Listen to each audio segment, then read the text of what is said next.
नमस्कार। इशारों इशारों में आपका स्वागत है। मैं हूं संकेत उपाध्याय। तो 24 की चालीसा अब शुरू हो गई।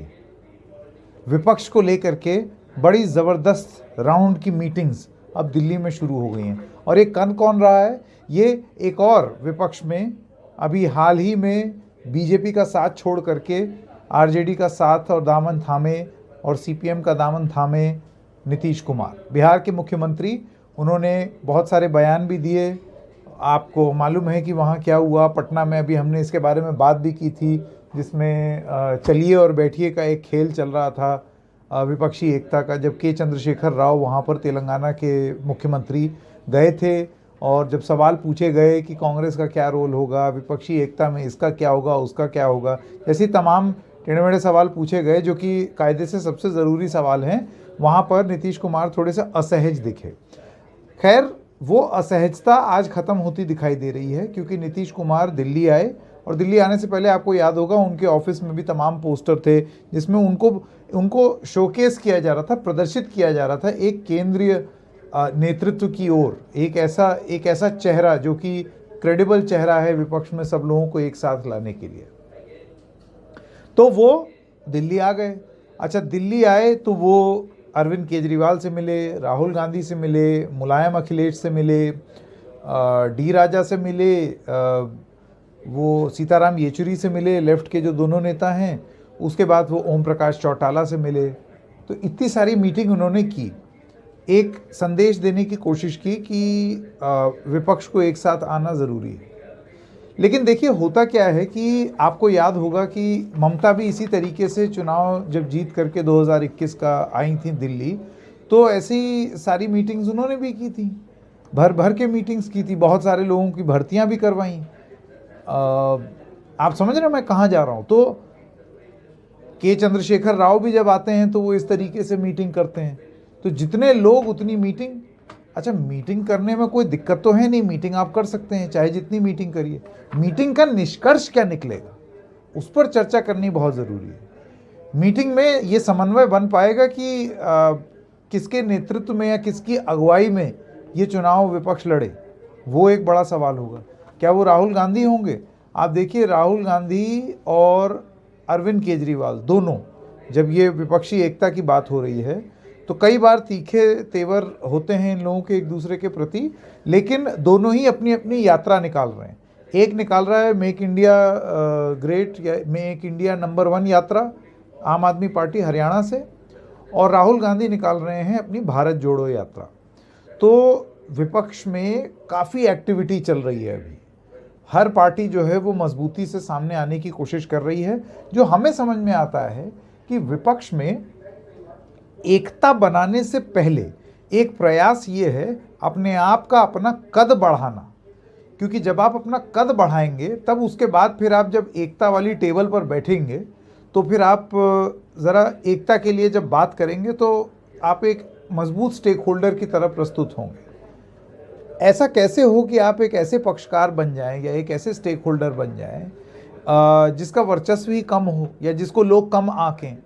यही जद्दोजहद में आम आदमी पार्टी लगी है, इसी में कांग्रेस लगा है, इसी में नीतीश कुमार लगे हैं, केसीआर लगे हैं, ममता लगी हैं।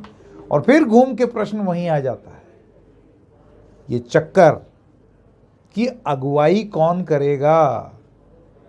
एक कोई इनिशिएटिव लेगा, मीटिंग करेगा, गुलदस्ते भेंट करेगा, सब कस्में वादे निभाएंगे, उसके बाद फिर एक साथ आने की बात करेंगे, यात्राएं निकालेंगे, सब अच्छा होगा।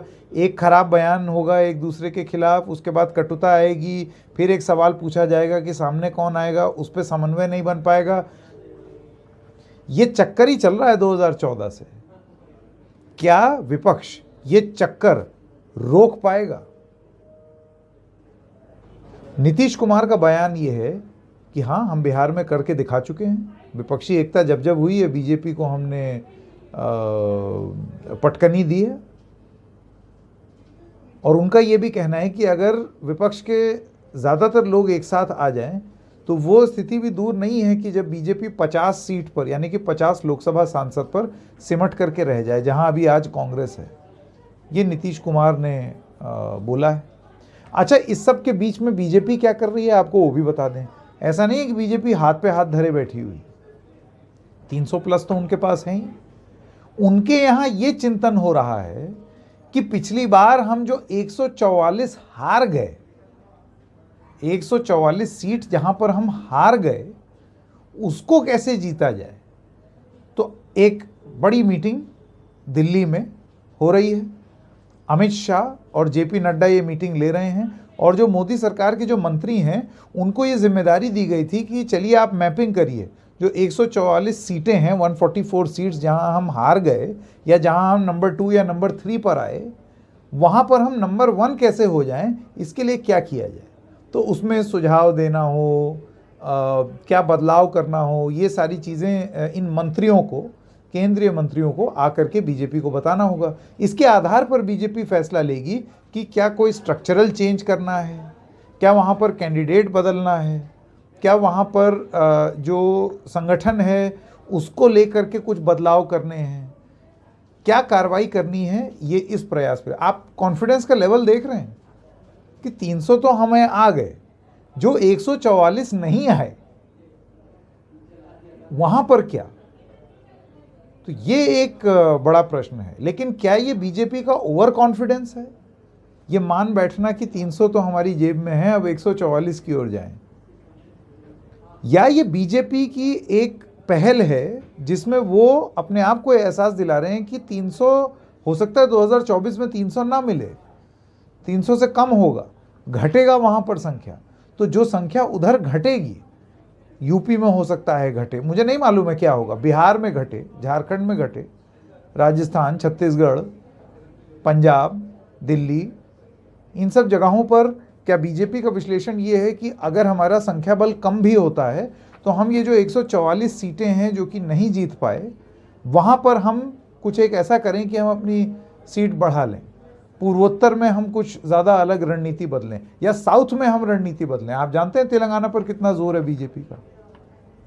तो इसके दो तरीके हैं, इसके दो पहलू हैं समझने के लिए, कि या तो ये बीजेपी का ओवर कॉन्फिडेंस है कि ये 300 तो हम ले ही आएंगे, 144 भी और ले आएंगे, अब की 400 पार हो जाएंगे।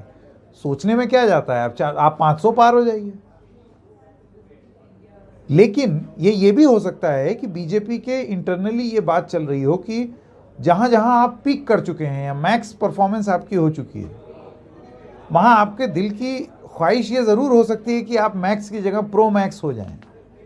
लेकिन अगर ऐसा नहीं हुआ तो उसमें आपकी तैयारी क्या है। तो क्या इस तैयारी के तहत भारतीय जनता पार्टी जहां हारी है उन सीटों पर विश्लेषण अपना कर रही है। बहरहाल ये 2024 की जो चालीसा है उस पर दिल्ली में मंथन विपक्ष में भी और सत्तारूढ़ दल में भी शुरू हो गया। तो आज इशारों इशारों में बस इतना ही। हम फिर मिलेंगे किसी और मुद्दे के साथ। तब तक के लिए नमस्कार।